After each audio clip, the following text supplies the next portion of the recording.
Hey!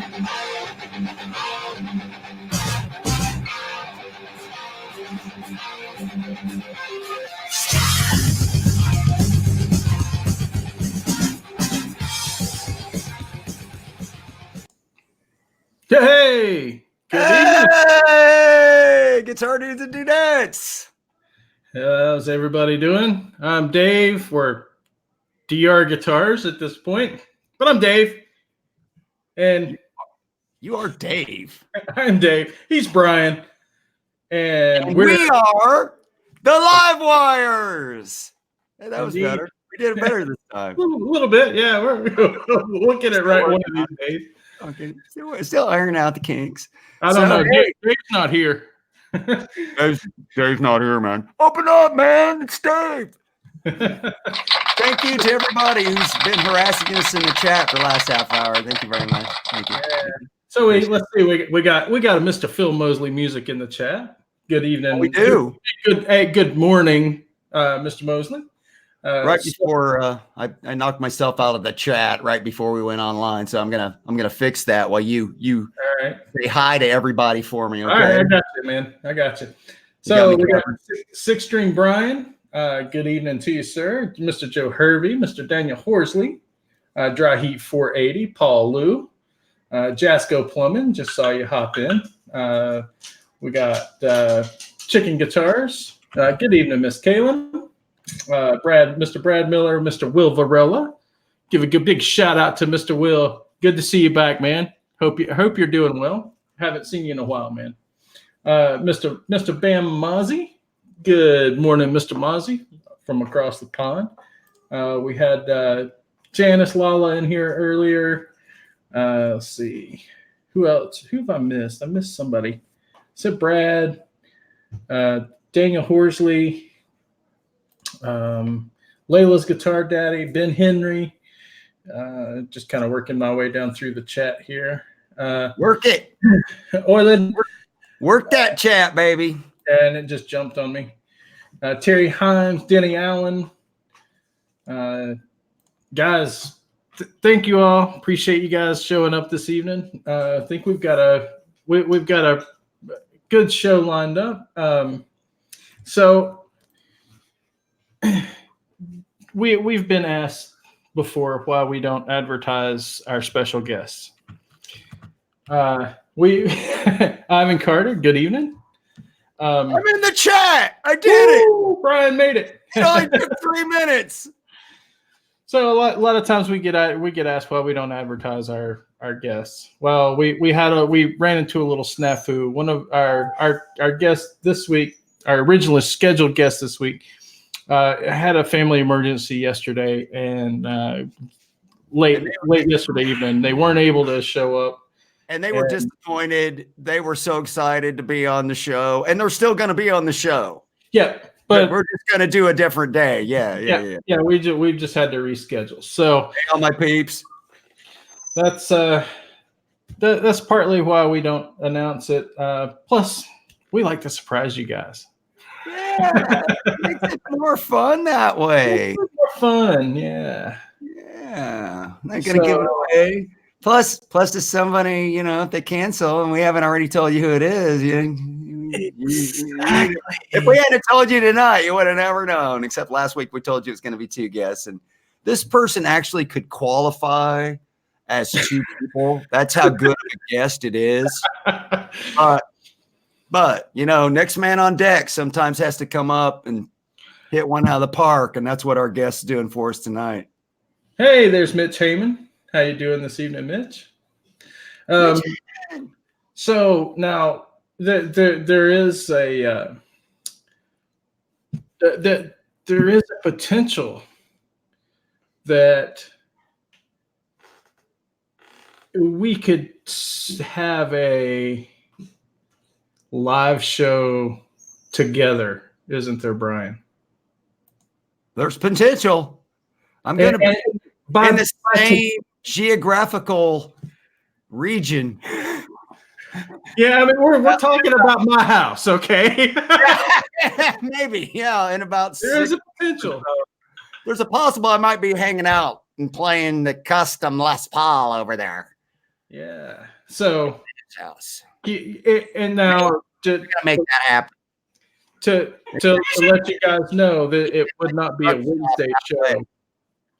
Oh, go ahead. We talked over each other. You say what you said.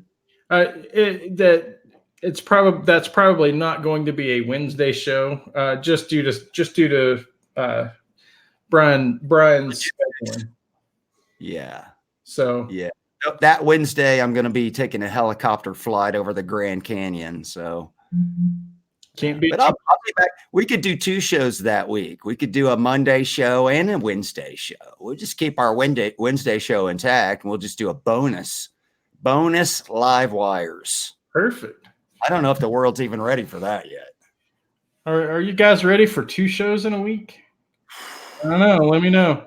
Let us know. All right. Did you like the opening? Did you like the little opening video there, gang? Could you hear it this time, for crying out loud? And there was supposed to be music. Was there music? Right. We have Mr. Big in Texas. Oh my God, yeah. Or Cactus Land, Butterfly and Ladybug Show. Hey, there's Miss Sandra, Butterfly and Ladybug Show. Good evening to you. Joe Hervey just said out of the blue for no particular reason that Kiss sucks. What are we gonna do with this boy? I don't know. At this point in time, he might be onto something. Well, they do now. Let's put it that way. How's that? Yeah. Okay. So I wish I could take him back to like 1976 and go see him live in some place with like 2,500 people when they blew the stage up and everybody's like, "What just happened?" Because nobody did that back then, right? that would be great. Yeah, I want a time machine, dude. So bad. Time machine would be awesome. I'd go back and see Led Zeppelin like 25 times. I'd go back and see Pink Floyd, and I'd go see Ozzy. Oh, all of them. Yeah, Black Sabbath in the day. That'd be great. Hey, man, you want to bring the dude on? The dude?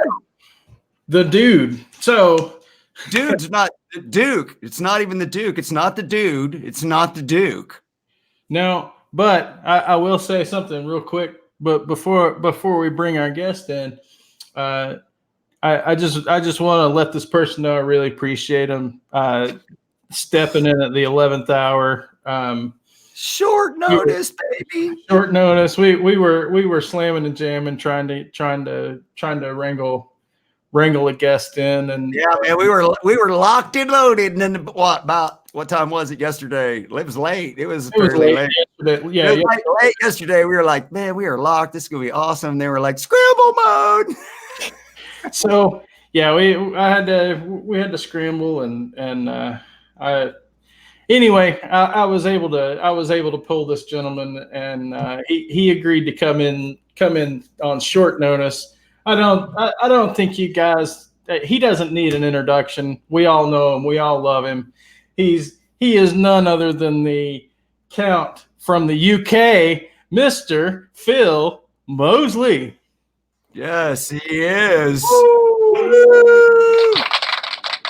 Ladies and gentlemen, Phil Moseley on the live wires. What just happened? Double standing ovation. Thank you, Dave and Brian, for having me on, and hello to everyone. It's lovely to be here. The Count. We said it wasn't the Duke. It's the Count. They should have known. You could have went down the whole thing. You could have went the Lord, the Prince. It's not the Lord. It's not the Duke. It's not the Prince. It's the Count. It's the Count. A real big build up for this. I'm gonna have to start doing the introductions, Dave. That's just the way it is. I suck. Hey, man, thanks for coming on. It's a pleasure to be here. Thank you for having me.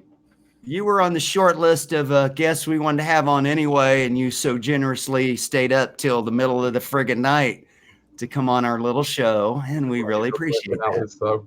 So you would have been here watching anyway, right? What else did you have to do? It's Wednesday night. Likewise. Yeah. So what's going on, man? What's new with you?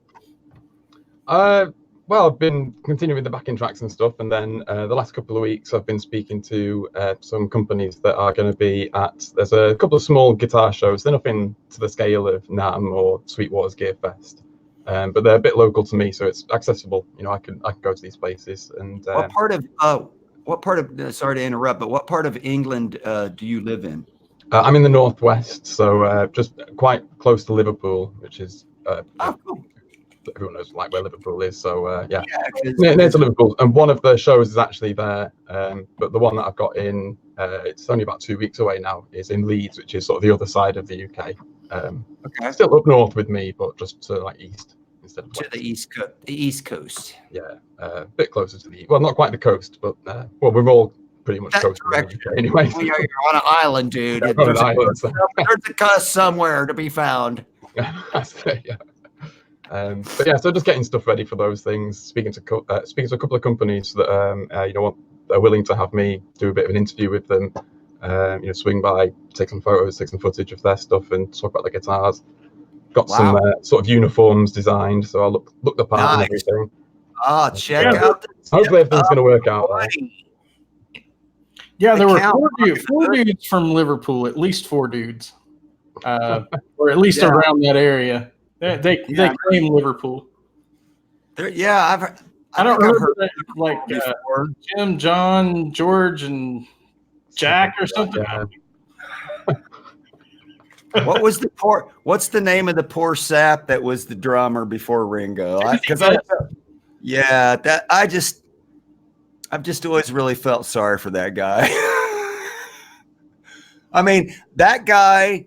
And the guy that was the drummer in Rush before Neil Peart, that quit before they went, well, he had a health issue. That's why they replaced him. But still, those 2 guys I always kind of felt sorry for, because right after they left the band, those bands went, and they were like sitting at home going, oh man. Yeah, that was Ace, Paul, Peter, and Gene, right? Those were the 4 guys from Liverpool. Yeah, that was it. Yeah, they were from Liverpool.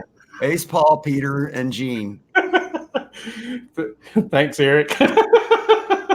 Gene invented Liverpool.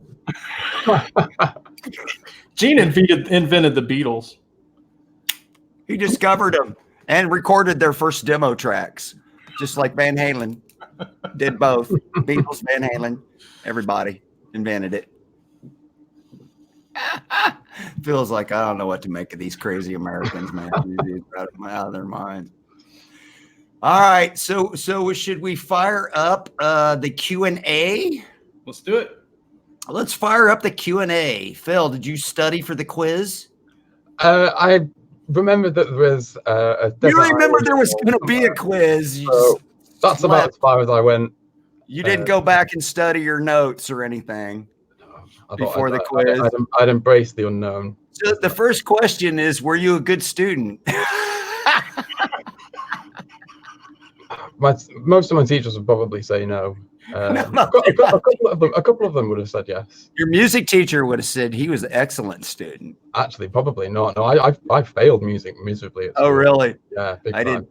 I think it was probably my worst grade, actually. So, do you know what a recorder is? Oh yeah, I started on a plastic damn flute. Yeah, that was the extent of my music training in primary school. Yeah, everyone starts on those in primary school, right? Yeah. Yeah, that was it. That was it, man. I never progressed after that. I was like, yeah, I can't play this thing. Why would I try anything harder? Even people that can play those, I think they still don't sound. They're like, no, I never want to play this ever again. All right, so let's get to the real questions, because that was just a made-up fake question. So this is the standard question everybody's been getting. That's a guitar player anyway. So when did you first start playing the guitar, Mr. Phil? And second part of that, who or what was your inspiration to pick up this most interesting and versatile and difficult of instruments?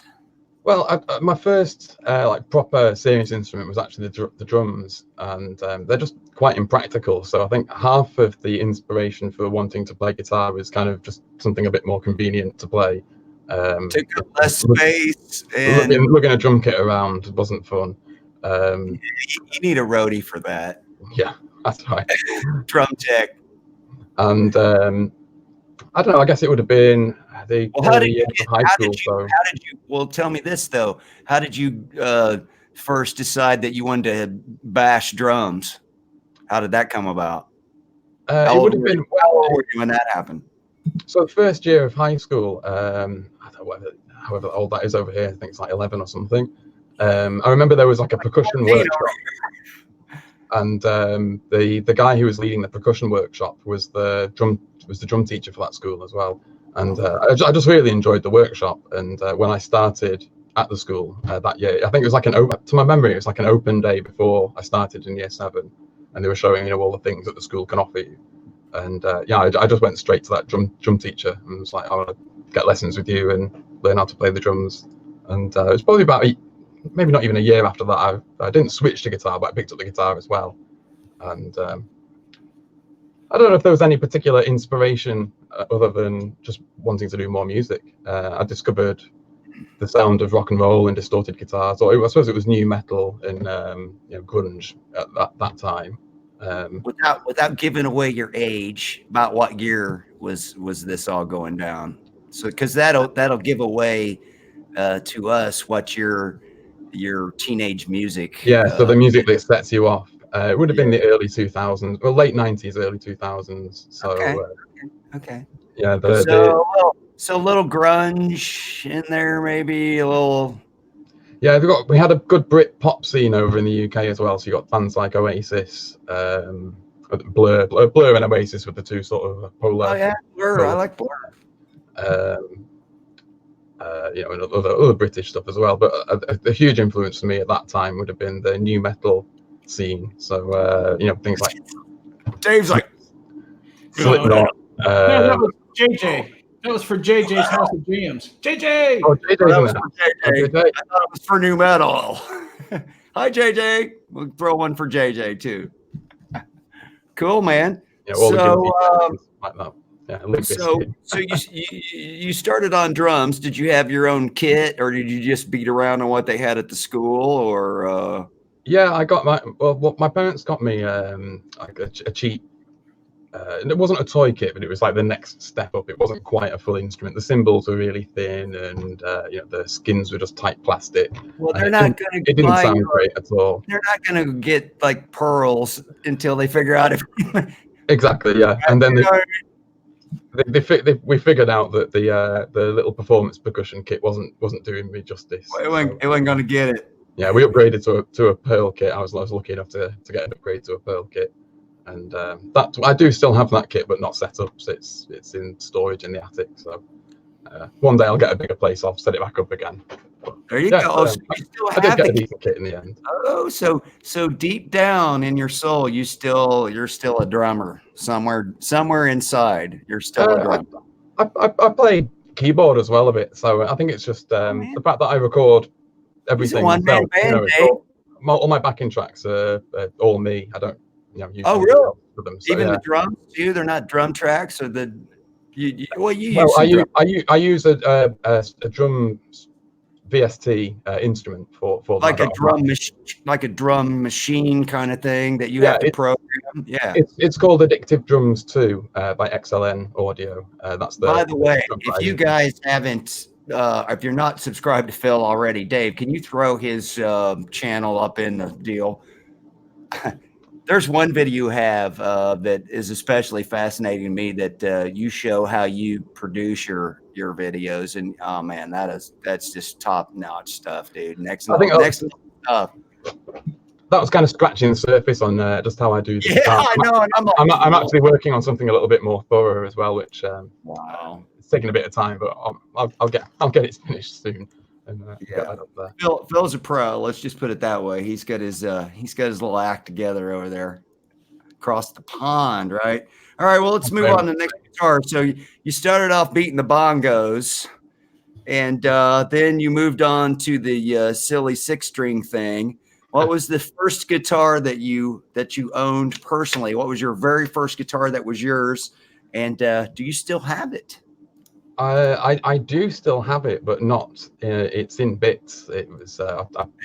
It's in bits. I changed the. I was when I was young. I covered it in stickers, resprayed it, and now it's in bits in storage. But one day I'll bring it back and restore it. But it's an Ibanez Geo, so it's not like a hugely big deal. But it was my first guitar, so.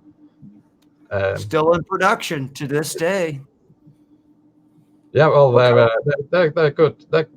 They were good starter guitars at the time. I got one recently that the finish didn't seem to be as nice, but they still play great for that price. They're awesome. Yeah, the color of it was like metallic. $225, $250, maybe.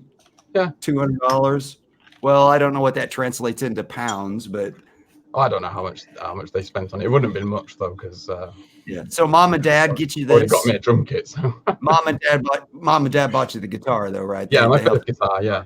Yeah. So mom and dad were very supportive then with your music. Yeah.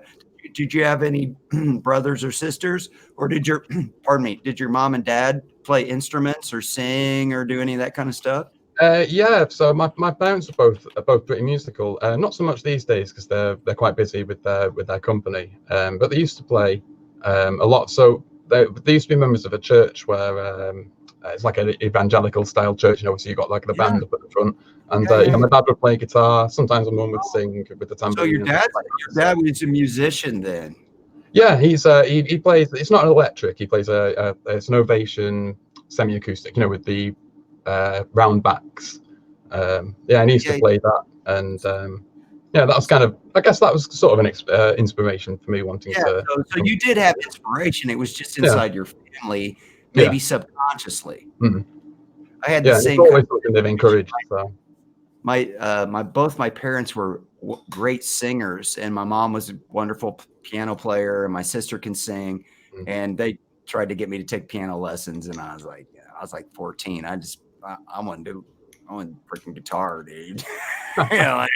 Piano. Well, they did start on keyboard lessons. There's no piano on my Kiss record, Mom.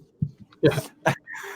They started both me and my sister on keyboard, and that just didn't stick. I didn't enjoy the lessons. I didn't really enjoy the instrument. I can play it enough to do the bits that I need to do for my backing tracks, but that's about it. It's obvious from all of your videos that you're the kind of person that has gifted musical talent. Some of us have to just work at it. Very kind of you to say. What's the word I'm looking for? Muscle memory it. Yeah, well, that's exactly the same with me. I mean, I'm trying to learn stuff that I've never even tried to learn before, and I'm actually really, getting quite frustrated with the seeming lack of progress on trying to learn things like the opening to Hot for Teacher. So all that finger tapping opening. God. I can do it slow. One of the hardest songs of all time. You're picking that. Don't beat yourself up for that, Phil. It might I know it's going to take time, but it's that lack of immediate progress. The lack of immediate being Eddie Van Halen.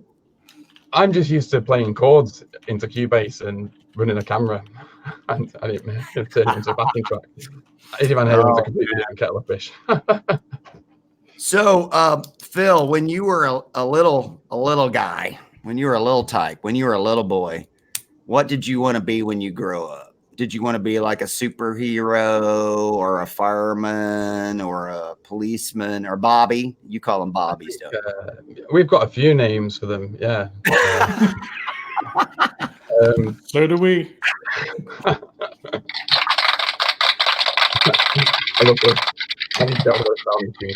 No, hey, listen, thin blue line. It'd be total chaos without the thin blue line. So, okay, go on. What was I going to say now? The question was, what did you want to be when you grew up?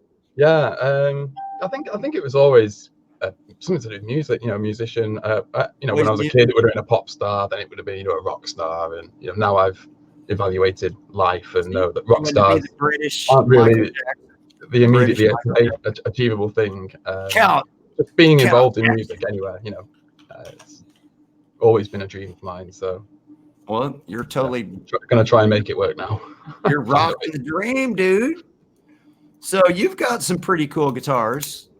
Anybody who's sub to your channel, and if they're not, they should. They should tonight for sure.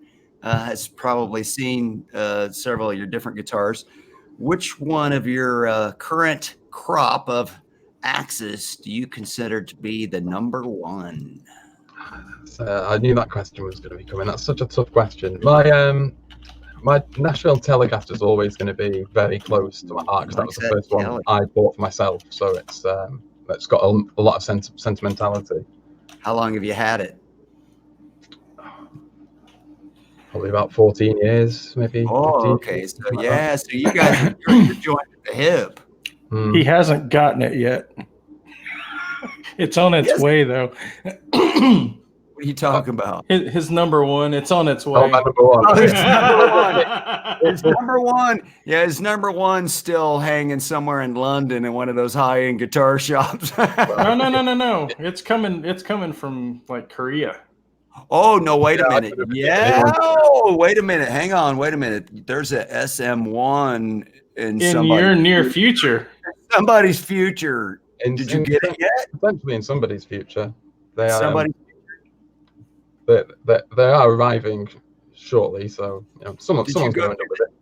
Did you buy the one that they're advertising on Anderton's, that blue one? He bought the blue one. Might have been a blue one. It could have been blue. Are we spoiling some kind of unboxing? No, I've already hinted at it to people, and a couple of people already know. Yeah. So go to Anderton's, look up the Kramer SM1. That Orange Crush, man. Look for the blue. Look for the blue. It's kind of a robin egg blue. I don't even know how to. It's a different blue. It's not the everyday run of the mill blue. The color that it is in the photo is not actually the color that it is. The stock photos are really flat. It's a candy finish. It's like the original Stagemaster. Oh, it's metal candy flake. blue finish. Yeah. Oh, it's candy. Oh, it's kind of like a Pelham blue. Oh man, that's nice. Yeah, I like it. Cool. I so think number one. So number one's in the mail, but but it's not now it's in the post. It's in the post. So for now, for now, number one's the Telecaster. Sentimentally, yeah. But I think the one that gets the most play at the minute is either the Firebird Studio or the vintage with the P90s. I just love those P90s. They're fantastic. You're one of those long neck Firebird boys. Yeah, I don't find them that different. You don't find it odd? Doesn't feel. I play usually when I'm sat down. I play usually on my right leg anyway, so it's not in the classical position. So it's not all the way over here. It doesn't feel too big. Flying around. Yeah, so it doesn't feel too big to me anyway. I find it more on an SG personally. I find that shift more on the SG because of where the bridge sits. I had a 24 fret SG and it felt weird. Yeah, I bet it would. Yeah, I was afraid I was going to like knock a light bulb or something out, but it was strange. Okay, Eric's got the orange Kramer being sent there. That's awesome. That's so there's the three. That was a close second. The you almost went with the orange. I think the blue one would go better with my channel logo. Dave, why don't you see if you can round up the links for those the Kramer SM1s? Oh, Phil actually already posted. Yeah, I posted the link for it in there. Yeah. Okay, good. It's a UK link. Yeah, cool. Well, those are cool. Anyway. Gasco's getting a Kramer as well. Everyone's getting Kramers. That's awesome. Yeah, Kramers are cool. I like Kramers. The Kramers that I saw at the Summer NAMM that haven't been released yet were pretty neat. But you saw the blue one at Summer NAMM. It was on the table. Yeah, but it didn't register. I would. You know what? I saw there was a purple. What is it? The Beretta. There was a Beretta single pickup with a maple neck and fretboard in purple that I played a bunch of times. It just kept zooming in on that one for whatever reason. Those Berettas are really good price. I like single pickup guitars for some reason. I don't know why. I think they look cool. So, all right, moving on, dude. Next question for Phil. Who are your top 3 favorite bands of all time? Oh, that's quite tough. I've got a very eclectic. Well, I think most people have got quite an eclectic. Well, you already mentioned you like Blur, so I mean, that's No, that's on the fringes. Yeah, it's on the fringes. But Pink Floyd. I've got to have Pink Floyd. Can't go wrong with that. Dave's a thumbs up for the Pink Floyd. I know Dave's a thumbs up for the Pink Floyd. Yeah, that's they're awesome. Gilmore's playing is fantastic. I love his tone. Yeah, his he's feel, God. So, his solos are just fantastic. Now I'm going to say Tool, but it's only about 50% of their material. And I know Dave doesn't like Tool, so I'm 50-50 with Dave now. You see, so I've given one that's one that he likes and one that he doesn't like. So they were huge for me when I was a lot younger. So I can't deny them their spot. Speaking of which, you're in the UK, and so every week Dave and I look for these weird, or music news stories. What the heck is going on in the UK with Slipknot? Because every music news page I pull up, like Slipknot's #1 and Slipknot's blowing up in the UK. Is Slipknot blowing the UK up all of a sudden? What's going on? Well, it's festival season over here, and they do Download. So. Oh right. It's quite big. Download is actually their biggest gig every time they do it. They say it's their biggest gig they do on each this new guy, and he's called Tortilla Face. Tortilla Man, yeah. Tortilla Man, and it's a mystery. Nobody knows I who don't know about all that. And they're just milking Tortilla Man, for all. I don't get into all that. Dave R's gonna let the dog out. Looks like maybe so. No, Mom just came home. I'm going to shut my door. I'll be right back. Oh, okay. Doggy's like, Mommy's home. Mommy's home. Probably means they're going to get fed. They're all excited, right? It's much, much earlier at Dave's house than it is at your house, Phil. It's 6:30 p.m. at Dave's house. Yeah, Dave's like a half a day behind me. It's Thursday at your house already, right? Yeah, you're already Thursday. That's crazy. All right, well, we'll just keep moving on. He'll be back. He knows this question. This is the standard question that everybody gets. So we're gonna desert you on an island, Phil. We're gonna put you on a little rowboat, and you're gonna just have to go to the island. But you get a little power, so you can have a couple of toys. So you get one guitar, one amp, which you got the little PV back there. I don't know, but you can pick any amp. You don't have to just take what you have. You get one pedal, one album, and then you get one luxury item to take with you to the deserted island. What's it going to be? Well, it's tough to narrow everything down to just one choice. That's what makes it a fun question. Yeah, it does. If it was easy, everybody would do it. I think I'd probably take my Firebird or just a set neck humbucker guitar. Be happy with that. Set neck. I do really like single coils, but if it was going to be one, I think humbuckers would win it. But cool. I probably would just take the PV. I've not played through enough amps to know that. Is it a 20? Is that the classic 20 head? 20, yeah. 20 head, yeah. My first amp was the classic 20 combo. So basically, same thing. Yeah, same thing. Yeah. Smaller. What speaker did you have in it? Is it? It didn't have the original speaker. It had, when I bought it pre-owned. It had an Eminence speaker. Somebody swapped it. Yeah, but it sounded good. So, yeah, that thing sounds great. Yeah, I'd take that. I'd take my Firebird. A pedal is tough because I don't know. Are you a pedal guy? Are you a big pedal guy at this point? Yeah, I've got a good pedal board. I've just I got another camera the other day, so I can do a live stream and show like the pedal board as well. But I had no light, so I've had to get like a little ghetto light for it as well. So, but I'll show everybody the pedal board at some point. It's got a cool switching system on it as well. So it's. Phil said ghetto. That was cute with his little British accent. But yeah, I mean, I don't know how good the stump is. Once I've tried that out. That could very well be the one pedal that I'd say. Did you get a stomp, or you got one coming, or one's coming? Yeah. So I'm going to be new adding guitar that and stomp. Phil went total upgrade. You're gonna like the stomp because I love my credit rating just went up a little bit, so I just credit rating went up.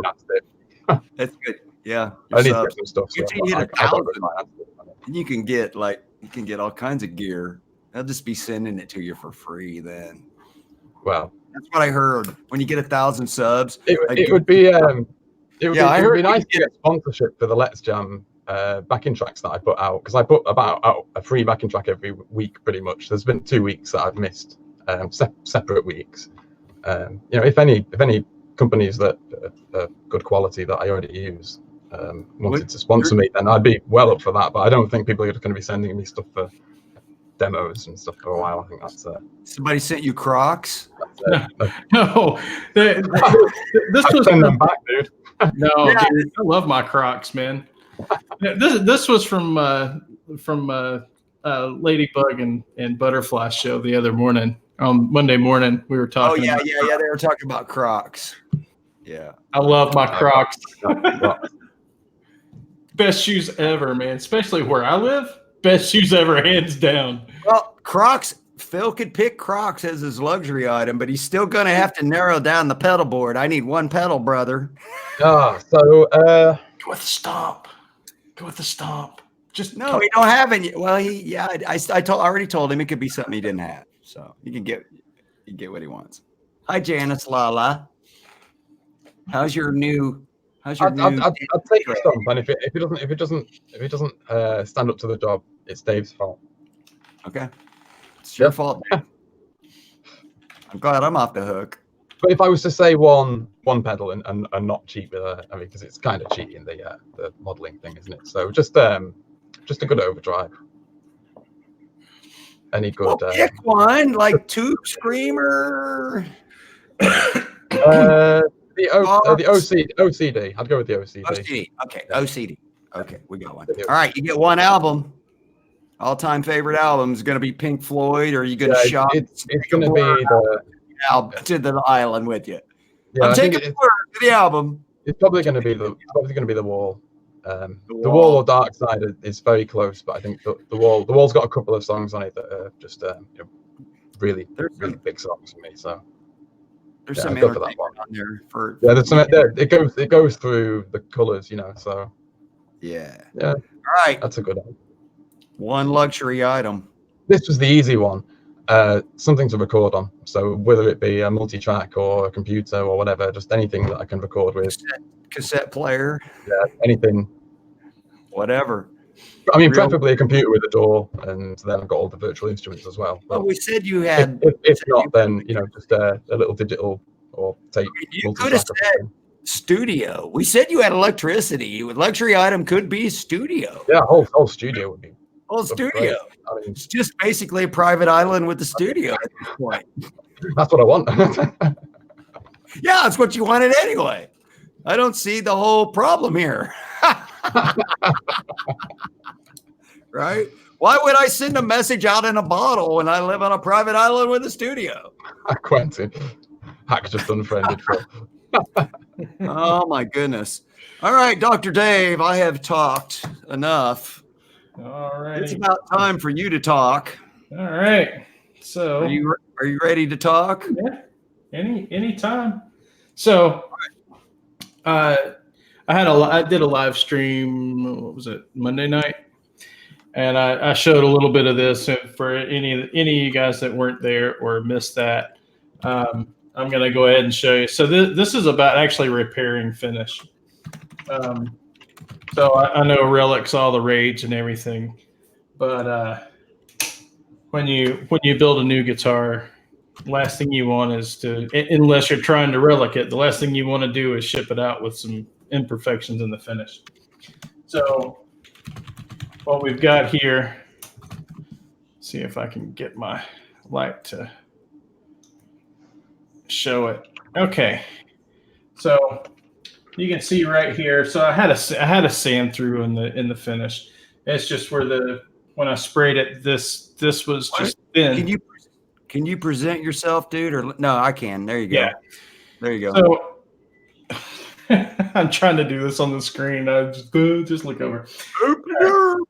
So I had a little sand through here, and they happen, right? Yes, this is the Gomer caster. That's correct, Quentin. The Gomer caster. So what I did was I just used my little lacquer pin here, and that's all it is. It's just a lacquer pin because this is a lacquer finish. Do not use a lacquer pin on anything other than a lacquer finish. You will screw your finish up. The solvents in lacquer are hot, and if you try and use it on any type of a poly finish, it will bubble. It reacts very badly. So just a word of caution. Always make sure what you're doing. If you have a poly finish and you want to repair a poly finish, it's a way bigger pain in the butt, and 10 times harder. There's different ways to do it. You can use CA glue and drop fill if it's a small area, but if it's a large area, you're going to have to pull it back and refinish the whole thing, and it's just a royal pain. So, but I showed the other night drop fill in this little sand through area, and then so it's been a couple days, and so I've got my razor blade, just a regular razor blade, and I've got a piece of tape on each end, and then open in the middle. So what that does is this protects the finish while I'm scraping across it. And then I'm getting it real close. I'm scraping down the filled spot down very close to the surface. And then once I get that all scraped down, then I come back with sandpaper, like 1500, not anything super aggressive, and I do my best to get it as flat with the rest of the surface as possible. Any imperfection that you have in this is going to show up once you polish it. And it's going to show up like a sore thumb. That's why if you have any sort of orange peel that you don't flat sand out after you sprayed it and you're ready to start doing the final polish and whatnot, there's any orange peel that you left in there, it's going to show up like a sore thumb in the finish. So especially if you're doing a gloss finish, and even satin finishes, you got to be real careful, and you got to make sure it's flat sanded. You just don't buff it out. So that's kind of the thing. And then I'll just scrape through and try and get this as flat as possible.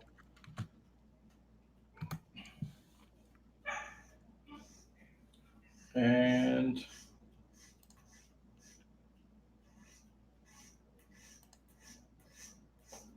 guys, this is a fairly painstaking process. It takes a while, but then so I've just got water over here, and this is just a little piece of 1500, wet dry 1500, and then I'll come in and just start sanding that little area right there. That dog wants back in there with you bad, dude. No, actually, they're playing with mom. So is that what they're doing? They're playing with mom. Mom plays with them when she comes home from work. Yeah. So yeah, we just when mommy gets home. Yeah, sand it, and you'll just start to see that area just start to disappear. And once it disappears, as long as you don't sand through it again, and it's real easy to do on these. Like I explained the other night, lacquer. So this is a lacquer finish, nitrocellulose, whatever you want to call it, lacquer. Okay, lacquer is nitrocellulose. Yeah, there is acrylic lacquer, but most of the time when somebody refers to a lacquer finish, they're referring to nitrocellulose.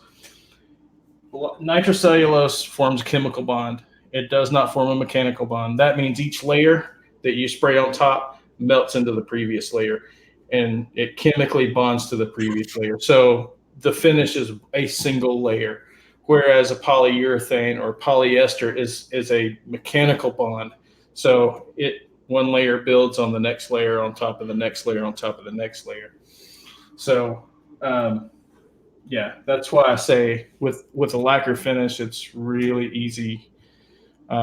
It's easy to repair, but it's also easy to, a little easier to damage, easy to sand through, because you can put 10 or 15 coats on here and it's still a thin finish.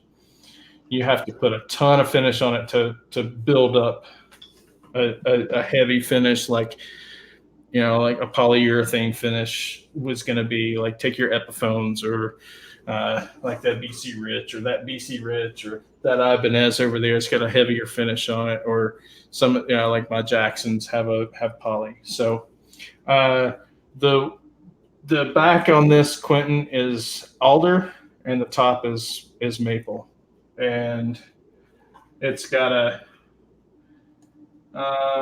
what is that? Quarter-inch top on it, quarter-inch maple top on it. So, hey, Dave. Yeah. Quentin wants to know what the wood is on his body. I just answered that. Yeah, sorry. It's alder back and maple top. So, gotcha. And then the neck is maple neck with rosewood fingerboard. Sweet. So sweet. Anyway, that's pretty much repair and finishes. If you guys, so once you get it to that point, you're just gonna re-clear. No, and no need to re-clear. No, just buff it. Buff. Point, yeah, I'll buff it. Just buff it out. Yep, I'll just buff it out once I get this. Do you go through several different compounds? Yeah, so I start with a medium cut, and most of this stuff is Stumac. So I start with a medium cut, and then I go to a fine cut, and then I go with a scratch /swirl remover. And damn, Quentin, that thing's gonna be shiny, Quentin. I use these up, and I buy these from Stumac. These things are great. These just fit on the end of your drill, so you don't have to have a really expensive like buffing arbor or something like that. Those things get very costly if you're not doing production. These are just fine, and I actually do prefer the smaller ones to the larger one. I learned that lesson. And make sure you have one of these for each grit that you're using. You don't want to mix them. You can't mix them. Well, you can, but you don't really want to. You don't want to use one for a medium and then come back with a fine on the same one, because you're going to have that medium grit still in the foam. So you want to use one for each grit of compound that you're buffing out. Cool. I hope that makes sense. So it makes sense to me. Does it make sense to you, Phil? Makes sense to me. Phil's on board. I've got what? 5. Phil, do you do a lot of your own guitar work? Do you you probably do your own setups and everything? But have you put any guitars together or anything like that? Like Dave, because Dave does. He does it. Not yet. He's got a project going. Seems like when one gets done, he's craving another project, right, Dave? Kinda. Yeah. I enjoy them, man. Yeah, they're fun, right? To me, it's a labor of love, right? Yeah. It's just something I enjoy. It keeps my hands busy, keeps my brain busy. So, what's that beverage you're having there, Dave? That is Glendronach. Ooh, that's from the same island Phil lives on. Yeah, ish. This is a Highland. This is a Highland Scotch. Well, it's the same island. I didn't say the same country. Ish. Ish. What is it? Irish? Is it Irish? No, that's Scotch. Oh, well, it's totally the same island then. Yeah, ish. Well, I'm Kentucky tonight. I'm just boring bullet. I'm just boring bullet. That's fine. Boring Yeah, bullet. it's in the UK. That's right. It is UK. What are you having tonight, Phil? Coffee? Because it's 4:30 in the morning. It was coffee, but it's drunk now. It's gone. It's drunk coffee. The coffee got Empty. drunk. His coffee's all gone, man. What are you gonna do? We still got some time to go. Are you gonna fall asleep on us? You all right? I'm cool, man. Don't worry about He's me. good. He's not good. I'm the count, dude. I'm up at 6:30 is when I go to bed. All right. So, you know what time it is, gang? It is time for These Go to 11. And tonight, to start off These Go to 11, we have small package, big package. She wanted them both. That's what she said. That's what she told me before the show. You're up, Phil. So we are going to start off with small package because Mr. Phil has an unboxing, and this is pretty cool because I already know what it is because, you know, I was backstage before. I heard a lot of people out there like to drink vodka and orange juice. Oh, you'd have to know what that comes from. Kiss people know what that comes from. Kiss people know what that comes from. All right, go, Phil. Do it. So I've got a package here. It's got gear, but it's pretty cool for me. And there's another little package inside it. It's a pedal. have- It's the stomp. Phil Moseley music, Let's Jam guitar picks. Those are great, man. Now, And, now, what size are those, Phil? The Jazz XL's 0.88 mil. 0.88. Okay. Nice. So these are for promotional stuff for patrons, for me as well, because they're actually pretty good picks. Nice. Sweet. Look at that. Custom Custom the picks. count, Phil. Most And, these are from a company. Got to see if I can get this. Bat Wings. Chicken Guitars goes Bat Wings. See if I can get that to focus in. Oh, there you go. Push it in, then pull it back. Push it in, pull it back. You all know what it says anyway. Hang on. Wait. Do it again. Do it again. Now do it. Because I got you. Yeah. Oh, now we can see it. All right, now pull back a little bit. There you go, right? Let's go. Yeah. Doesn't seem going to focus very well, but that's it. That's the back. I still can't read it. Sorry, bro. And there's the front there. I can That's pretty totally cool. see the front, though. Cool. Yes, that's a pretty cool thing for me. Yeah, I'm I'm- guessing. So you said those are going to be available if you go to Phil Moseley's YouTube page and you scroll down to the description area. You will find a place where you can buy shirts and merchandise and zip up hoodies and maybe some guitar picks. I don't. The guitar picks aren't in the Teespring thing, but if you message me and send me something on PayPal, Free guitar picks. I'll post pics out. Well, if you want to cover the postage, obviously, sending pics out to everybody because you're all in the States. So Your PO box is getting ready to blow up.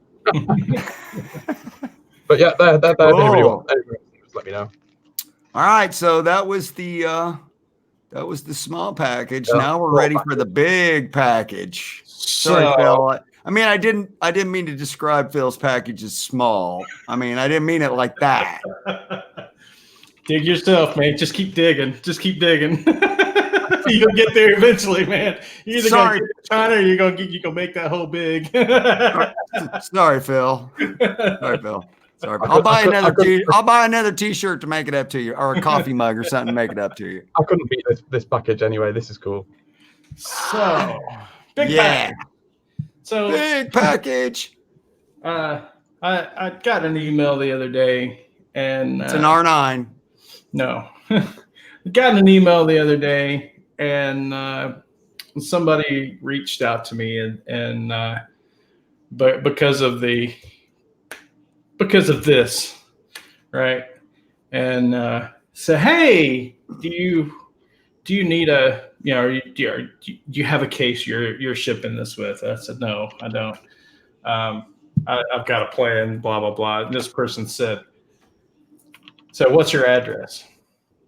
It's like, do you want a case? I'm like, what? You don't have to do that. That's way above and beyond. And this person said, what's your address? I gave him my address, and this showed up yesterday on my doorstep. So I just cut the tape to make this part easier. So see if I can do this without making a big mess. Oh, I didn't realize it was in a second box. Double box. Double box. Sometimes UPS double box them if you insure stuff.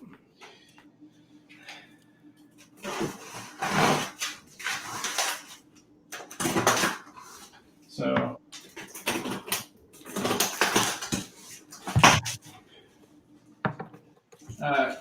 this is no joke, okay? You guys, you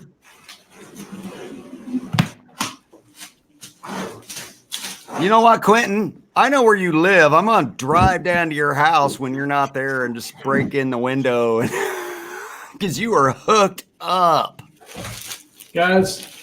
This is a Fender Tweed case, and we have Miss Chicken Guitars to thank for this. So, Kaylin, you rock. You totally went above and beyond, and yeah, this is going to Mr. Quentin F. and James. Once we get the Gomer caster completed and all together, it's going to go in this bad boy here, and it'll be on Quentin's doorstep, hopefully in a week or so, or 2. Wow, week or so, week or 2, yeah. Week or 2. Yep, week or 2. Yep. It all depends on how this goes. Now that you just took a razor blade to it. Well, it all depends on how this goes, and getting it to the point that I'm happy with it, because I'm not going to send him something I'm not happy with. So, got a few little things to work out, and wiring this thing is going to be a little bit of a nightmare. But anyway, so that may take some time to work out all those kinks. So, but I'm hoping, giving it another few days to totally to cure out a little bit more, and then try and get it to where, yeah. No, Dave does have OCD, especially when it comes to finishes. That's no joke. Yeah. But it is what it is. It's going to be shiny. It will be shiny. It will be shiny. And all right. I may have to block off and spray this lower portion again, and one more coat. I may have to. I just don't know. So, sweet. Yeah. But anyway, so there you go. You know what time it is? My turn. So if you watch the little 20-minute live chat I did earlier today, we kind of did a little sneak preview of this Goes to 11. And this is the new guitar that I just got. So let me kind of reach over here and I'll present myself and snag this bad boy. Woo. Look at that. Nice. So if you're interested in the nomenclature, this is a Axion label, RGA 61AL. And I forget what the finish color is called, but let's just call it Purple Burst for now. But the highlight of the show here, folks, is the bare knuckles pickups. Right? Those are sexy, man. So those are the bare knuckles aftermath pickups. The neck pickup is a Lenco magnet, and the bridge pickup is ceramic. We have. What do you have? Is that a Alnico 5 in the neck? It doesn't tell you. It just says it doesn't tell you. I don't know. Yeah, it just says it's yeah. So on the back side here, gang. So my neck is panga and walnut, 5-piece, and the neck shape is known as the Nitro Wizard. So it's not quite as wide as the AZ guitars that I tried, because I was looking at some of those Ibanez AZ guitars. It's close, but not quite as wide. And it's really comfortable.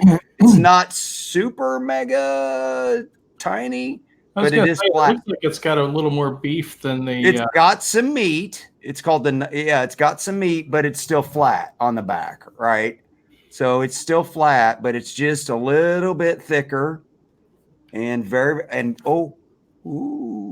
have binding, baby. Lots of binding. Okay, so now here's where it gets stupid. Let me see if I can make this happen. Turn your monitor off. No, you got to turn your monitor off. Can you see it? No. It's not doing it? No, it's not doing it. All right. I'll turn my monitor back on now. I'm in the total freaking darkness. All right. So what I was trying to show you there is the stupid logo on the headstock glows in the dark. If you had a black light, it would have glowed like a beacon. Yeah, it seriously glows. So yeah. So the body is made out of how do you pronounce this, Dave? Nyato. It's NATO. It's pronounced NATO. NATO. Okay. It's basically a Indian. Is it Indian mahogany? Yeah, more or less. It almost looks like one piece, but I can see at least one seam, so it's probably more like 3 pieces, right? It does have a maple top. Now, I wouldn't be shocked if that was a veneer. Usually with those carved tops, it's a little, well, usually they'll do an actual drop top on those carved tops, but it's hard to tell. And I mean, you can tell when you pull the pickups out, unless the cavities are painted inside. Fretboard is ebony. The dots on the side glow in the dark, which is kind of freaking cool. It's got the offset inlays, which the ones up here are totally worthless because you can't see them. And just put them in the freaking metal, dudes. It's got the jumbo frets. They have the Ibanez Sub-Zero treatment. So that's what, cryogenic? Yeah. Cryogenic. It's basically cryo. Yeah, same thing like what the bridge is a hardtail. It's called the Gibraltar Standard 2. And one of the things I really like about it is it's like super freaking smooth, because my hand usually it rests right there, dude. And yeah, it's really nice. Yeah. And then so you got 3-position and coil taps. How do they have that coil tap wired, Brian? Is it? Well, I don't know. I didn't bust it open. But no. I mean, is it up for the neck, down for the bridge, in the middle? No. This is just humbucker, and this is tapped.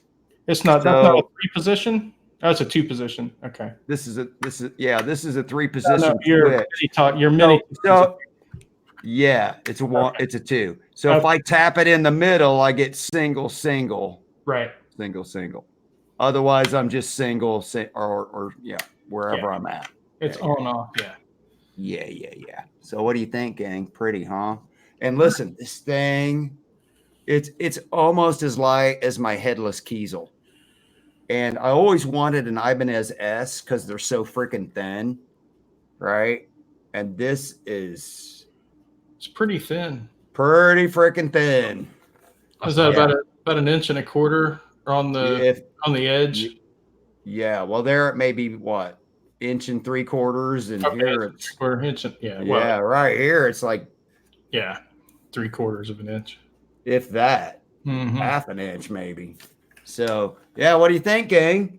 Pretty awesome, right? These pickups. Well, these are made in England. They're hand wound. Phil would know this, right? Just the pickups themselves are crazy money. They're like $400. Yeah, they're like $400 for the pickups. Yeah, and you've got the heated stainless covers on those too. Right. These are the aftermath set. So, but yeah, the bare knuckles pickups are what make this guitar. So it's fun. I just got it back today. So I bought it 2.5 weeks ago, and I got a swinging deal because it had horrible freaking fret sprout. I mean, like unplayable, cut your finger on. So I was like, yeah, nobody's ever going to buy it. It had been hanging there a year in the shop. And I'm like, you know why nobody's ever going to buy that, right? So they gave me a deal like way more than it cost me to get the fret sprout fixed. So is that neck, the neck is bound as well? Yeah. Okay. Well, sort of, kind of. Let's see if I can do this. I don't know if you'll be able to see it. I don't know that I'd say that it's bound. I mean, it has like a layer. It's just like, I don't think I wouldn't call it bound. No, it's not a bound neck. It's that really nice rounded off feeling though. Yeah. Right. You know what I mean? Like it's rounded in towards the fretboard. Right. Rolled. So, it's rolled fretboard. Yeah, rolled. That's the word I'm looking for. Thank you, sir. Mm-hmm. So, hey, this goes to 11. These all go to 11. These all go to 11. So rock on. All right. So good job, guys. Nice toys. Yeah. Sometimes the best toys come in the small packages. There, see, I made up for it. Right? All so, right. Hey, we ready to move on? Let's do it. You know what time it is now, folks? It's time for Red Hot. Red Hot. Oh my God, I got to drive the bus again. Here, hang on. Let me show prep required. Let's see here. What did I tell you we were going to do first? I said we were going to do this one first. Yes, we are. Okay. So, boys and girls, here is a 1982. So this is still Norland era Gibson. It's a gold burst. There are not a lot of these that hit the market. This one's in pretty decent shape. The pickups are original.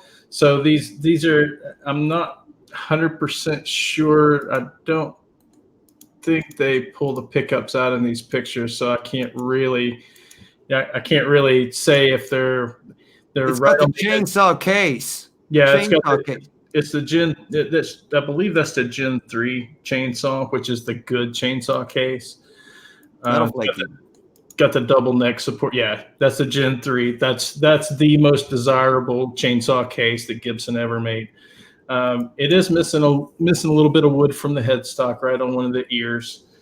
Check out these tuning pegs, or check out the tuner knobs. So it's got the flip out tuners, but this is one of the rarer finishes for custom, and this is called the Gold Burst. The original pickups, like I said, they're either going to be late model T-tops or it's going to be early model Tim Shaws or the Shaw Buckers. Either way, they're excellent pickups. Like I said, there is a little bit of check-in, little bit of finish wear around the neck, but no, Mozzie, this is a good chain. These chainsaw cases are built like brick. Yeah, they might not look great, but they're definitely going to keep it safe, aren't they? They are excellent cases. But the finish on the face looks really good. Frets look original. At $2,600, this is not a bad guitar. Weight, I'm not sure on Soda. It doesn't. They don't tell me in the description. So, but just something cool. That's nice. $2,600 plus 30, but he's taking an offer. He'll take an offer. In the condition, 2,200 is probably a reasonable, very reasonable offer on this. So if you ask the guy for 10% off what he's asking, and $30 shipping's nothing for a guitar like that. He's going to cost you more than that in Louisiana. Yeah. So some people don't like the Gold Burst. A lot of people. I'm in the camp. I love the Gold Burst. I think they're gorgeous because it's not a gold top and it's not a cherry sunburst. I mean, it's somewhere in between.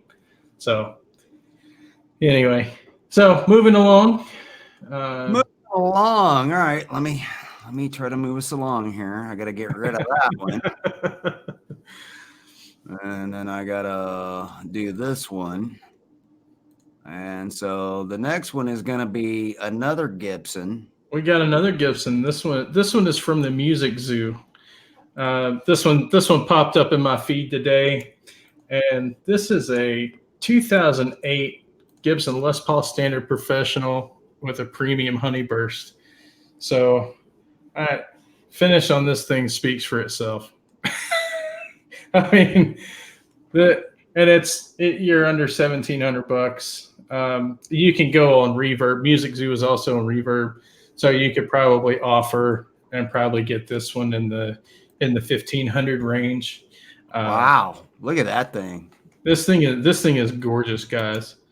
I saw it and I'm like, ooh, ooh. Why do they all have the cavity covers off? Is that just so you can see what the Well, no, this one has the clear cavity cover. It was clear. Okay, because the last one we looked at looked like it was missing the 82 was missing the cover, right? He pulled the cover off to show that is it. You know what? That looks like a RO top to me. It's beautiful. That is a custom shop RO top right there, in like the light iced tea burst or something, or lemon burst. Lemon burst, yeah. That'd be like a dirty lemon is what I would call it. I mean, based on these pictures, it was more like a dirty lemon. Really nice mahogany figuring. Yeah, man. Yeah, this thing is $1,700. That's less than I paid for my 2016 Standard. That wasn't a professional premium. So this has burst bucker pros. Oh guys, sorry, words are hard and the struggle's real. Burst bucker pros, and it's been upgraded to a Tone Pros tunematic bridge and stop bar tailpiece. So only 8. It's under 9. Yeah, so it's 8 pounds 13 ounces, and so it's a pretty good weight. It does have the asymmetrical neck profile. That does not look like a AA grade maple flame top. That's almost a 3A. Yeah, that's almost, a 3. Yeah. I like the little, like the little imperfections, because that's what you get. That's what you get when you buy an R9 or an R8. They put those in there on purpose, or they pick the wood. And the nice thing about those is they're identifying marks, right? Mm-hmm. So anytime you get any sort of occlusions or whatever, it's a birthmark or a fingerprint. So anyway, so there's that. There's that one. All right, let's go back to here while I lose that. So I know I make it look easy, but it's really not. Okay, so what did I tell you was up next? W or M? I believe it's W. All right, we'll go that one. That was some code. Guys, this is a brand new 2019 Warlock Extreme BC Rich and Black Cherry Burst. This thing's got Fishman Fluence pickups. $1,600. This is the ones that this is the new BC Rich. This is brand new. That thing. Whoa! So some people might be a little. These are neck through. All 12 fret. Yeah. So that some people might be put off a little bit by the abalone binding, but I've got. I love that. I once we get done with these two, I'll I'll show you guys my Ibanez. The top on this thing. Look at the This thing is gorgeous, guys. Fishman's Floyd Yep. binding, abalone binding, Neck through. neck through. Yeah. So it's NATO wings, and it's a maple. I believe it's maple, walnut maple. It's a 5-piece neck. Yeah, there's a back picture here. Look at that. Boom. So Careful, yeah, you put your eye out with that thing. it's pointy. It's pointy, but guys, this thing is beautiful. We'll have the links posted for all these once this goes on replay. So if you guys want to pop in and catch any of these links, Buy it. If you guys want to pop in and buy it. yeah, if you guys want to pop in and buy it, $1,600. Look at this maple. $100. And it's not only neck through, but it's 5. So piece. it's got some other kind of wood in here. Walnut. Probably mahogany, maybe walnut. Yeah, I bet it's walnut. It's either going to be walnut or it's going to be ebony in the stringers. So I mean, yeah, it's pretty awesome. You can't tell me that ain't red hot, folks. That's red hot, boys and girls. You cannot tell me, boys and girls. That's right. Yeah. And then next, we also have, moving on. We also have a now this one doesn't have the pretty top on it, but it is also neck through, also with the Fishman Fluence. This one though, it has an Evertune bridge. Yes. We also have the reverse headstock with all the abalone inlay. Whatnot. This one is cheap. This one's 100. This one's 1,500. Yeah, this one's $100 cheaper. Again, same construction.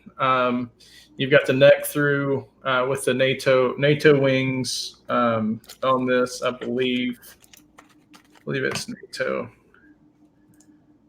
Look at that. NATO. And again, Fishman pickups. I mean, the Fishman's all the rage right now, and then something with an Evertune.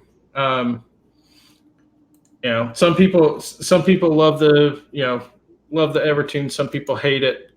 I've never tried an Evertune. I'd like to try one out before casting judgment, but yeah, I've never tried one. Yeah, they look interesting. I think in theory, at least in my opinion, in theory, Evertune is great. Another 5-piece neck through. Yep.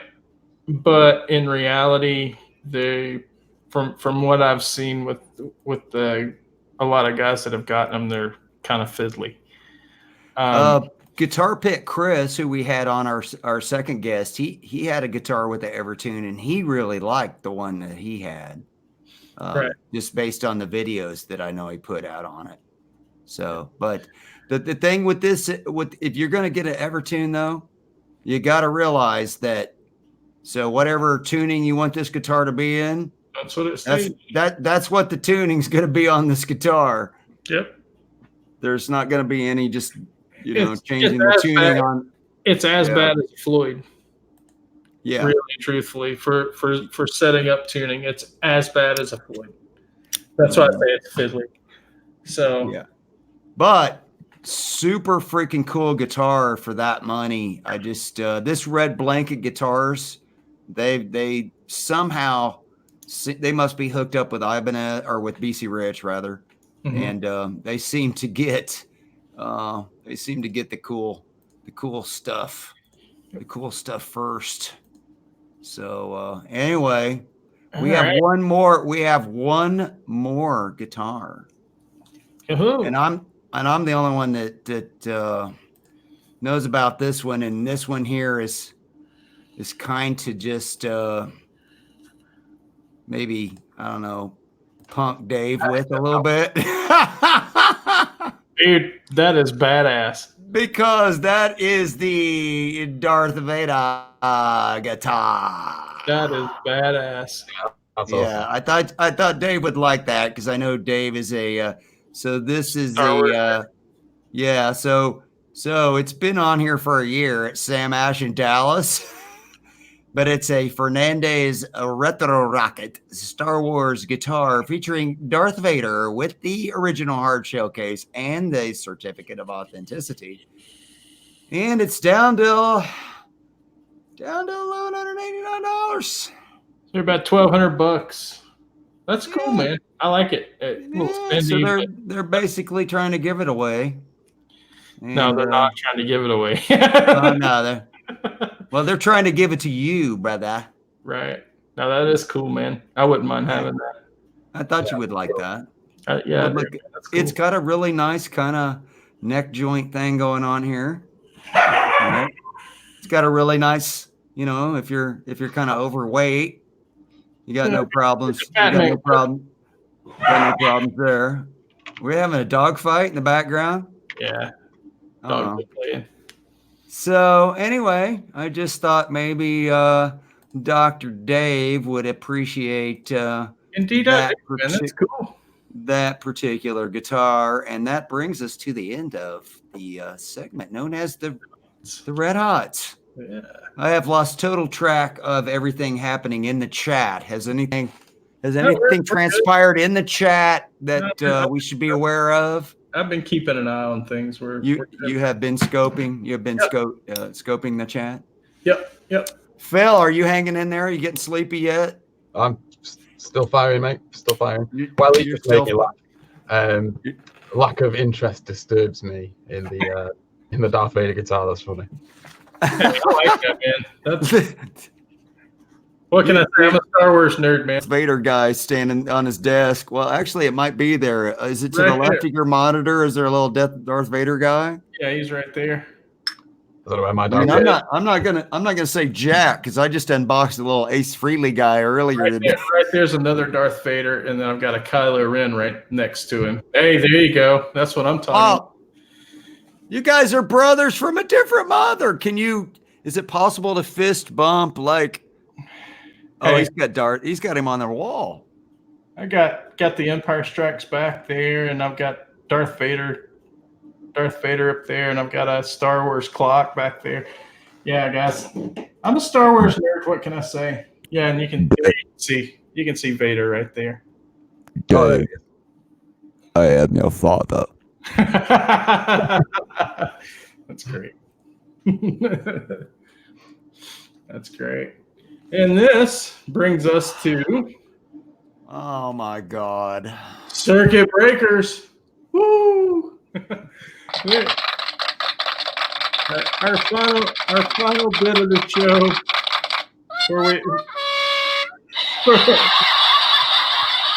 the crowd can't make up its mind. Where we turn the world on its ears. The final bit of the show where we turn the world on its ears. And all right. I'm not fully prepared yet, so you're gonna have to just vamp momentarily. Yeah. We scour the net and find the most ridiculous things we can find. Sometimes it's music related, sometimes it's not. This week we've got some interesting stories for you guys. So you ready? Not quite, but I'm getting there. Come on, man. All right. Hey. You can drive next week if you're not happy. I'm good, man. I'm good. Just let me know when you're ready. All right. I'm ready. All right. So, ladies and gentlemen, let me lose this. I got to hit that. I'm going to this one. I got to hit that. Can you see that? Guys, we're calling this. Ladies and gentlemen. This is from Moyock, North Carolina. And yes, it's a real place in Moyock. It's called Moyock. For about the 10th time in recent history, the Eagle Creek Golf Club hole-in-one was scored. However, it wasn't human with a golf ball and some luck. Rather, it was a lightning bolt from above. So Yeah. Yeah. Look, I mean, yeah, you guys have heard of like fractal burning. Well, this is fractal greening. Fractal greening. Sorry, I couldn't come up with anything better any faster. Fractal greening. Literally, the lightning bolt hit the flagpole on the 7th hole, par 3, hit the pole, shattered the flag, and left that weird kind of lightning bolt effect on the grass, on the green. Is that crazy or what? Chicken guitar. It's been live wire branded. Yeah, it was live wireage. Tell him. Do you have the quote from the golf club? It was like God got a big hole in one. Yeah, they were like, we don't know which tee he hit from. We don't know which club it was, but nice shot, God. Alrighty. Oh my goodness. Okay, we're moving on.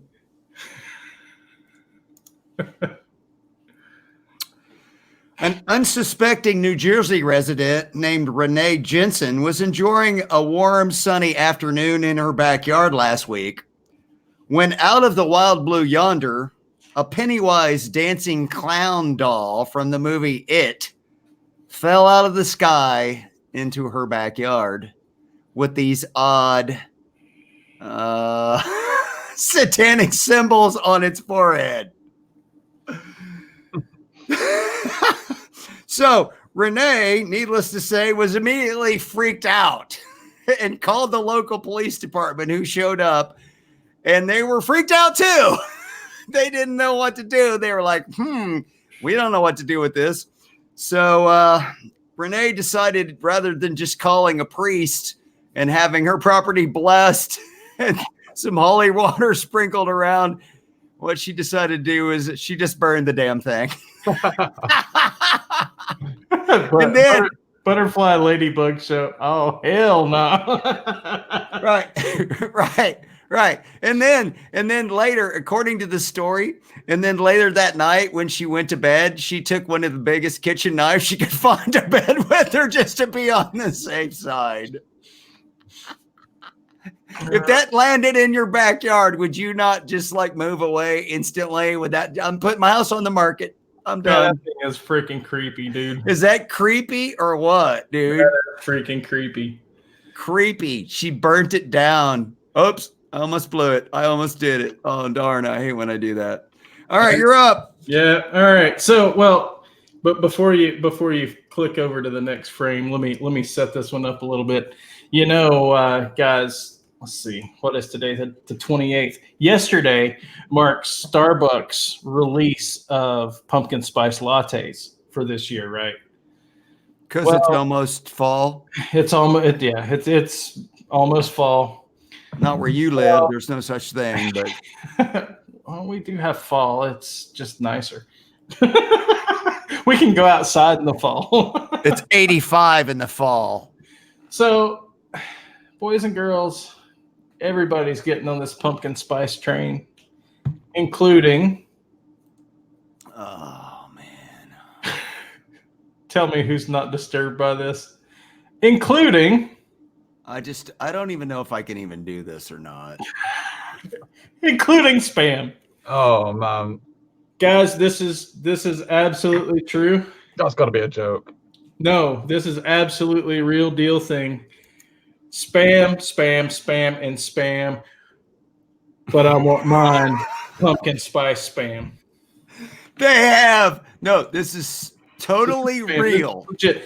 September 23rd, you will all be able to go out and buy your pumpkin spice spam. Oh, less than 4 weeks away. I can't wait. Oh my God, another month I gotta wait? I don't know if I can do it. Guys, I like autumn. I like fall as much as the next guy. But pumpkin spice spam. Do they have spam in the UK, Phil? We do. We have spam freezers over here, so we at the chip shops. We'll batter them and fry them and put them in a bun. Yeah. Right. I mean, you can't. Yeah. Monty Python had the whole spam, and spam bit. I mean, come on. Oh, that's where you got that. I was going to put that in the banner, but it wouldn't fit. Sorry, that's fine. That's fine. But anyway, yeah, guys. I just put past the spam, or I was going to put past the spam or pass on the spam. I thought that was fitting. This is a real thing. So. Oh my God. Okay. Well, we got another one, folks. Finally, some music news. The Rolling Stones are officially on Mars. Yes, it is true, ladies and gentlemen. What happened the other night is the Rolling Stones were playing at the Rose Bowl in Pasadena, California, which is just a stone's throw from JPL, Jet Propulsion Laboratory. See what I did there? Did you see that? You see what I did there? And before the show, before the Stones came out, they were introduced by Robert Downey Jr., the actor. And when he took the stage, he announced that JPL had just named a rock on the planet Mars the Rolling Stones rock. So the Rolling Stones now have their own rock on the planet Mars. It's known as the Rolling Stones mark. And if you see here, if you can, let me see if I can blow that up. If you see here, see the little, the stone is actually the stone is rolling on Mars, hence the name Rolling Stones Rock. So as the story goes, after the show, Mick Jagger was interviewed, and he said, "Just it is unbelievable to us that NASA has thought to do this for us. We have dreamed of this our entire lives. I can't believe it. I just can't wait until the astronauts go to Mars to get the rock and bring it back so I can put it on my mantle." Which is classic Mick, right? He wants the rock. He wants the rock, guys, dude. That's rock and roll. That is. No. Oh,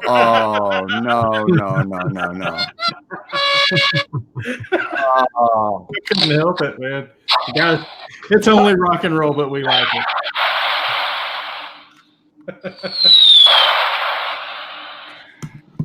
Okay. All right. So, moving on. Moving on. So we've all had the first day of school. But we've all had these days where, we get up and we go to work and we make ourselves up. We look good going out of the house. It's you're feeling good about yourself. Maybe it's the first day on the job. Maybe it's the first day back from vacation. You're feeling great. You're looking great. Maybe it's your first day back to school. You want to impress all the new kids. You want to impress all your friends. Well, this happens. We've all had these days, guys. Before and after. But we've all had these days. And this poor little girl, she's not the only one that had a rough day. No. This little dude. This little guy. I mean, look at his little face. I mean, we've all had it. He's like, seriously, I got to go back there tomorrow. Look, his little collar's off. Look, he had a tie on. He had a tie. Tie's gone. He's just carrying the briefcase now. He's like, damn, I hate my algebra teacher. And then we've got the next little girl. She's all happy and proud. She's going to school. She looks pretty haggard, man. she got a little ID. And look, she got her little hair's all good, right? And then after school, hair's all trashed. She got beat. She got mugged on the bus. Poor thing. And then, oh my God! Now we have Angus.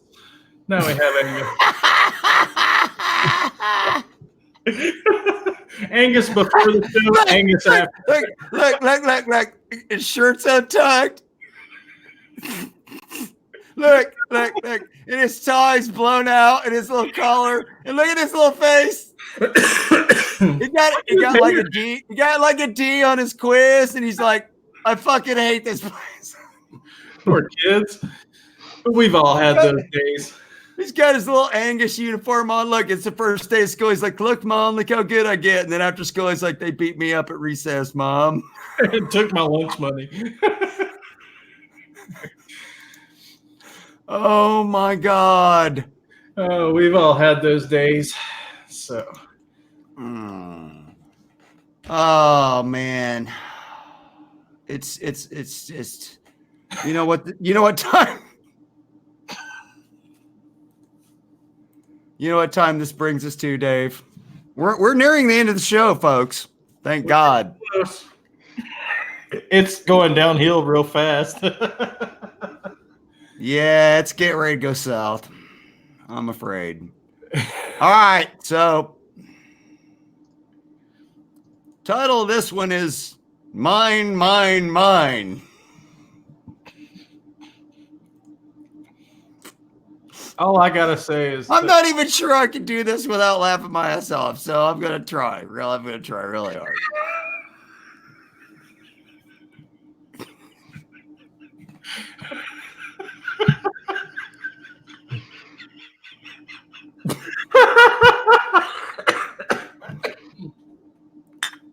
Bourbon timeout. Okay. Soda, is that Quentin? So the title of this one is called Mine, Mine, Mine. Hey, I like his Crocs. He's got him over there on the. Okay. He's got his Crocs. Right. Everybody just calm down now. Just calm down. This poor guy. This British man living in the coastal town of Ipswich. Am I pronouncing that correct, Phil? That's right. Yeah. Ipswich. Thank you. Was sunbathing naked, obviously. Hence the black square. The little black square there, yeah. In his backyard recently. When out of the blue, a seagull swooped down and ripped off his right testicle. Poor bastard.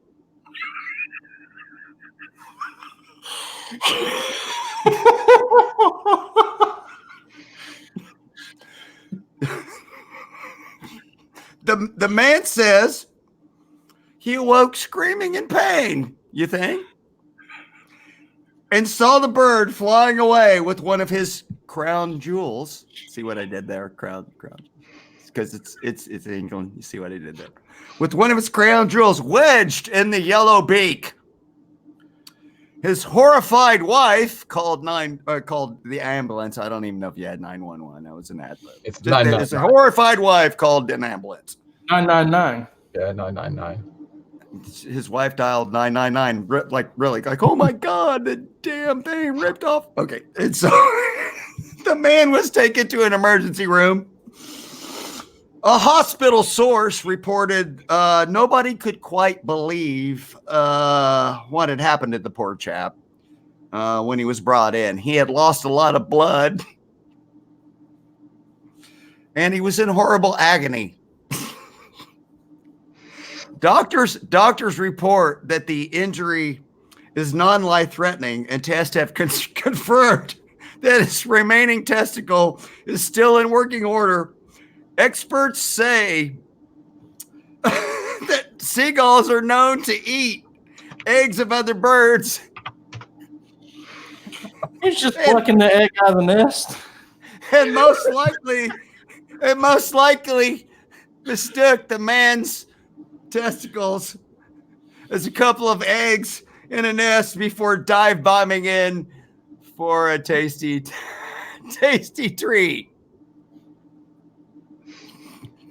Guys, I want to know how many of you guys reached down and said, "Oh, no, you didn't." How many of you guys grabbed your junk and said, "Oh"?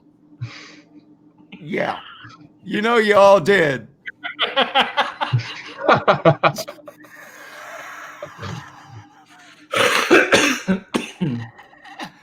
Mine? Eric maybe painted one of his balls like an Easter egg.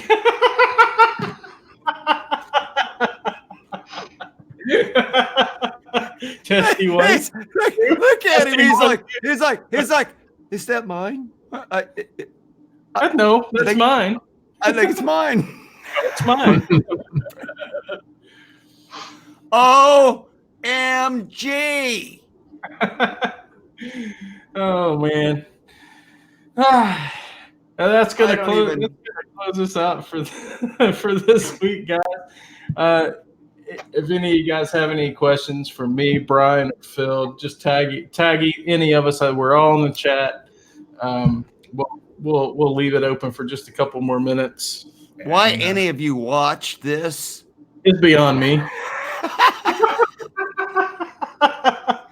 And why somebody as talented as Phil would come on this show? The Gomer Cast.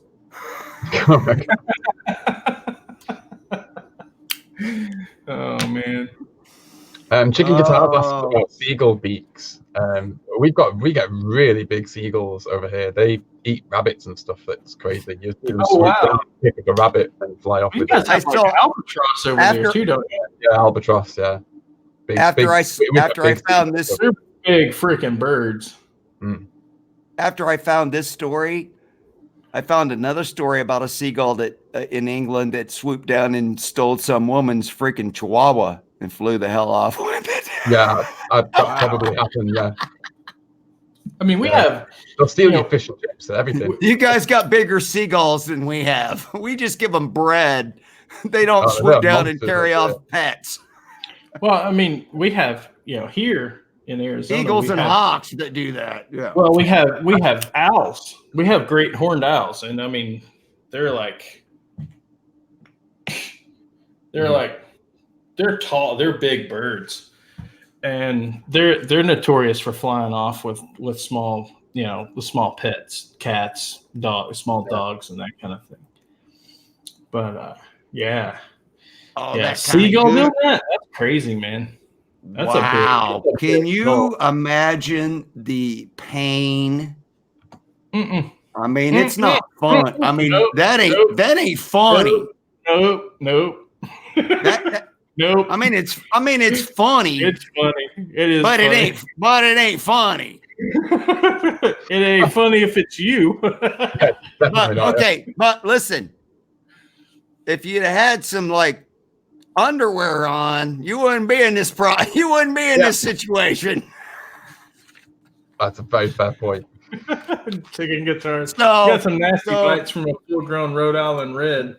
I mean, I've had mosquito bites before, but I'm pretty sure that's not the same thing.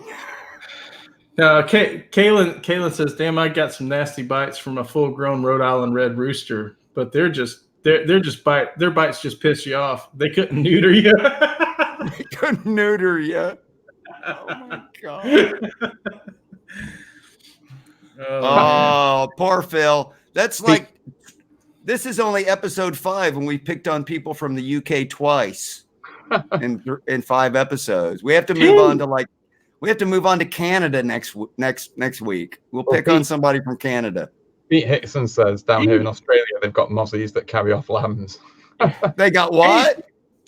Mozzies that will carry off lambs. Oh my god. Hey, Pete, my guy, my dude from down under, man. How you doing, Pete? Long time no see, buddy. Hope you've been doing well. Hope you're having a good day today. Phil, totally off the topic. What's the most fearsome wild animal that lives on in the United Kingdom? Like a fog? Do you guys have wolves? Because you don't have bears or anything, right? You don't have bears anymore, do you? Do you still have bears? Like in Sherwood Forest, is there bears? There's not bears around in England. I'm not too sure if there would be up at the top of Scotland or not. It's a bit colder up there, so there could be. There's reports of pumas roaming around in the countryside. Wildcats. Yeah, wildcats. Cool. No, nothing. Terribly Yeah, scary. we got all kinds of stuff here that can eat us. Eagles are probably the biggest issue because they'll steal your food. Yeah, bears here are just rather to get in your garbage. Eat your garbage. It depends, man. Now, you talking brown bear or you talking black bear? Black bear, yeah. Well, brown bear, steer clear. Well, yeah, brown bear is a whole different issue. Brown bears will eat a black bear. you don't want to go. You don't a moose will run you down. Moose. Yeah, a moose will run you down.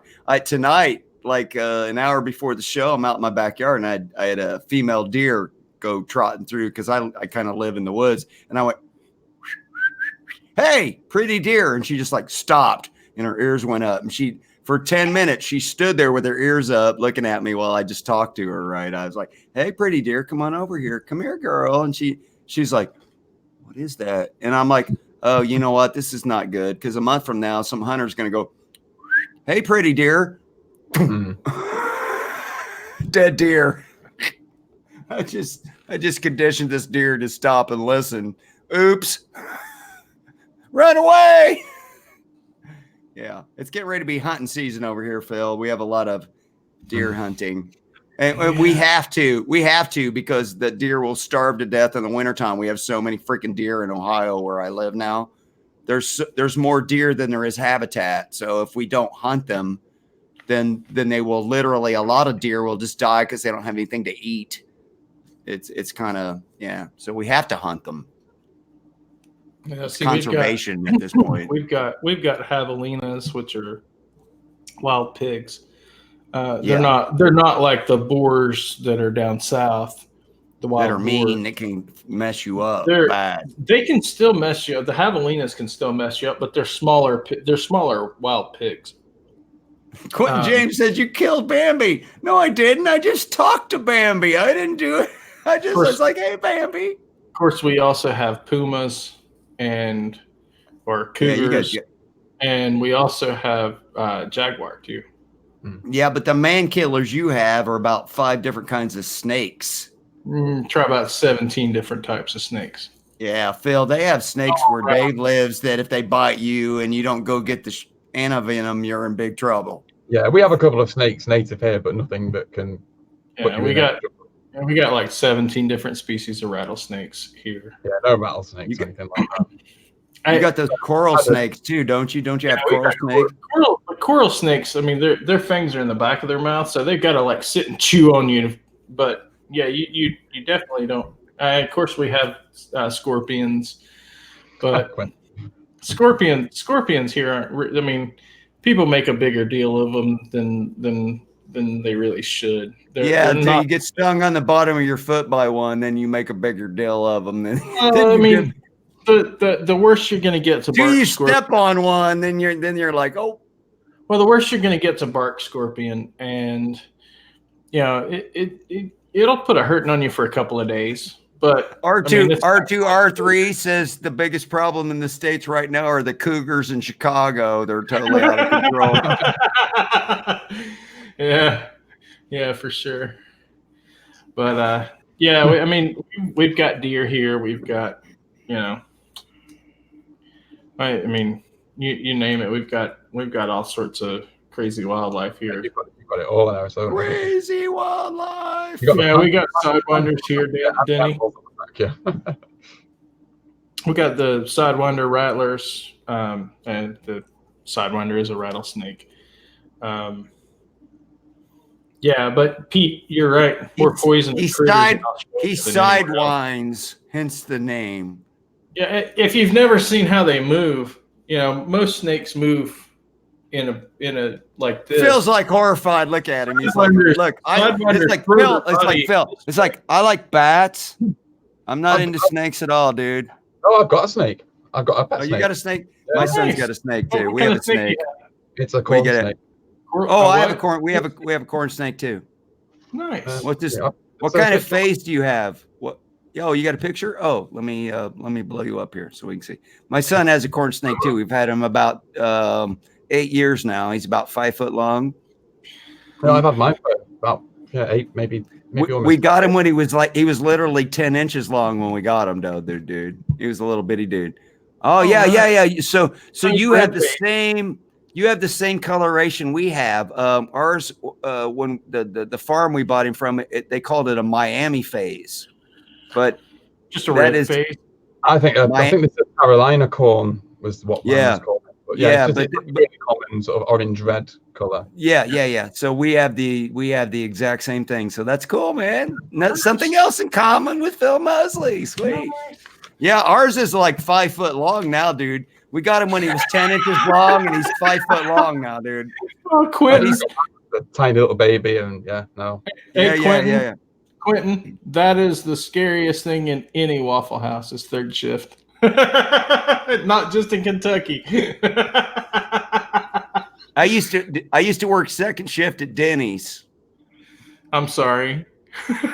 No, it was great. No, it was great because I'm a night owl like Phil. So I got off work at 11 o'clock.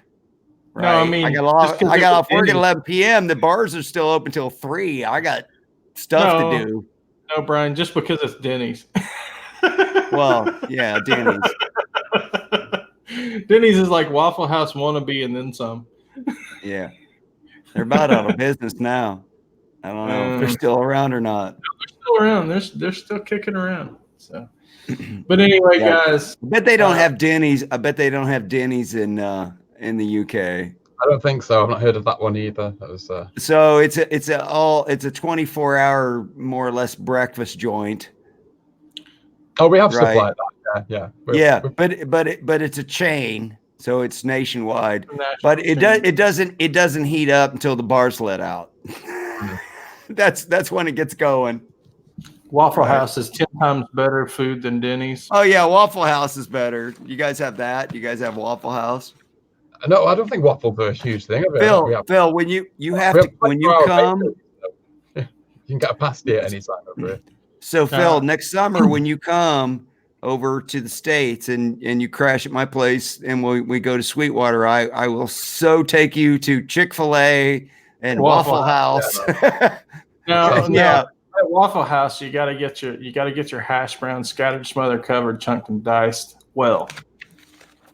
Or crispy. So it's like ordering coffee at Starbucks. You gotta know the code. I'm gonna be so lost. I'll help you. I'll help you. I'll just go with whatever you guys say. Yeah, when you come to Arizona, we'll take you to some of the places that Brian missed. Hopefully that's gonna work out. So. Well, man, we probably ought to let Phil go to bed. The sun's getting ready to come up. The sun will come in through the window and shine on him, and that'll be it. The cow cannot be up after sunlight. Oh, guys, appreciate all you guys coming out and hanging out with us tonight. How about Phil Moseley coming in off the bench? Phil, man, I appreciate you coming in tonight. And starting cricket pitcher went down, had a sore shoulder, and Phil was next in line to start the cricket game tonight. Comes in off the bench. How about that? Thanks for having me, guys. It's been a fun show. Awesome hanging out with you. Yeah. Well, we're kind of stupid, but we appreciate you coming on, bro. Hey, everybody, thanks for watching. Click the little subscribe button for us. Can you throw Mr. Moseley's link back up there in the chat, because I'm pretty sure everybody in our little chat group here is already a member of Mr. Moseley's crew, but let's make sure if you're not. I think I have gone up one while we've been live. You got one? You got one? Out of all this torture, you picked up one entire sub. That's awesome, man. Hey, that's better than you started with, man. I'm not saying. So, but anyway, guys, thanks for coming out and hanging out with us tonight. We still got Quentin, we still got R2 and Dale and Butterfly and Lars, Pete Hickson, Dwight Bailey, Soda, Lars Guitars, Dale. If I repeat you, I'm sorry. I'm just kind of burning through. Mozzie, Tim Seymour. Seen a couple of new names tonight. Tim Seymour's one. Oiled, thanks for coming, hanging out with us. Chicken Guitars. If I already said you. Stafford, Dave Stafford popped in on Stafford's Music Studio. Thanks for coming, hanging out, Dave. And everybody else, Eric from Music Gear Network. Dwight Bailey, thank you, man. Thank you for subscribing.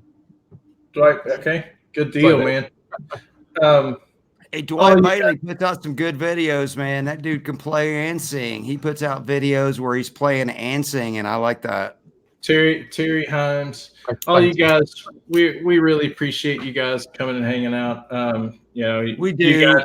You guys showing up every week is why we do this. I mean, we're just a couple of goofballs, and we just like just a couple of live wires. That's it, just a couple of live wires. So until next week, guys, we are gonna back on out of here. We're gonna do this little thing right here. Be good or be good at it. If you can't be good, at least be good at it. Y'all have a good week. Have an awesome weekend. Take care. And as always, rock on, guitar dudes and dudettes. Good night, everyone. Thanks.